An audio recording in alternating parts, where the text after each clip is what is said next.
Welcome to Smart Remarks, where you're all a bunch of moochers! Unless, of course, you're conservative, in which case you deserve your Medicare, Social Security, and all your other government swag.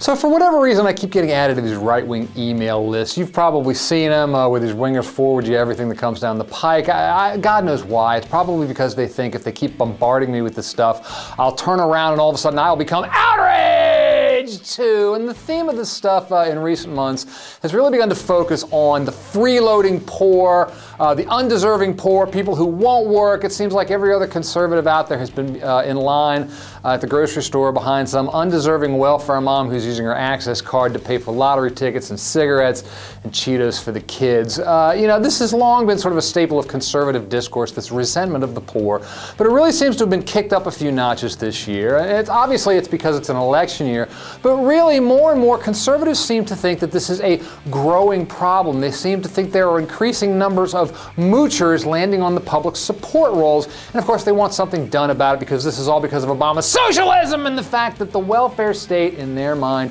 encourages dependency. Now, let's say up front that I, in fact, know a few people who abuse the system, if you want to put it that way, and I bet you do too. I used to play music with a guy who was too disabled to work, but he wasn't so disabled that he couldn't carry an 80-pound amplifier up a couple flights of steps every now and then. I know a woman who's on disability. She can't work. Actually, she could work. She just couldn't do her previous job. But instead of getting a job, she takes the 60% of what she used to make and travels. You know, it must be a nice life. I wish I could live it sometimes. But, you know, is this epidemic, is this a huge problem? Is it more of a problem now than it's ever been? Because conservatives would have you believe this. And even though we are seeing record number of people on the unemployment rolls, and particularly taking food stamps, is this because we have so many more moochers in this country?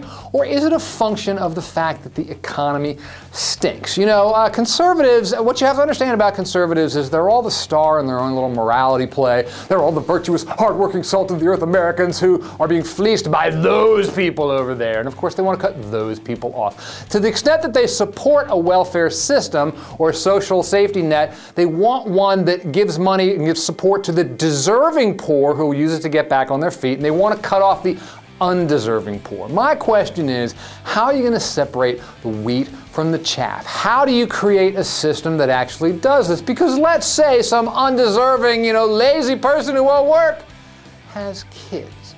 What are we going to do about that? Are we still going to try to ensure that the kids are able to eat and have some sort of support? Doesn't a just society do that? But see, these conversations never quite get that far into the weeds because it's all black and white. It's all moral, immoral. You know how conservatives work. But the reality is that in real life, it's a lot more complicated than this. There is a moral argument for the social safety net, but there's also a pragmatic argument. And the pragmatic argument is this: if you provide support for the poor, be they deserving or undeserving, you have a more stable society, which is to say that if you have something, you're less likely to try and come and get what I've got. If all of a sudden we begin kicking people into the street because they're undeserving or for whatever other reason, you're going to have more despair in this society. Despair is apt to turn to anger, anger to action. We're talking unrest. We're talking that we're courting civil disobedience and civil unrest.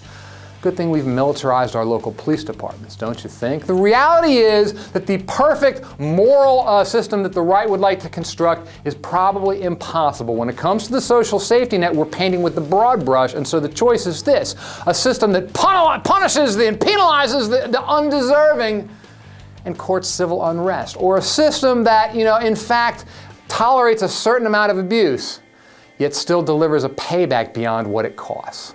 I'll take the latter. Thank you very much.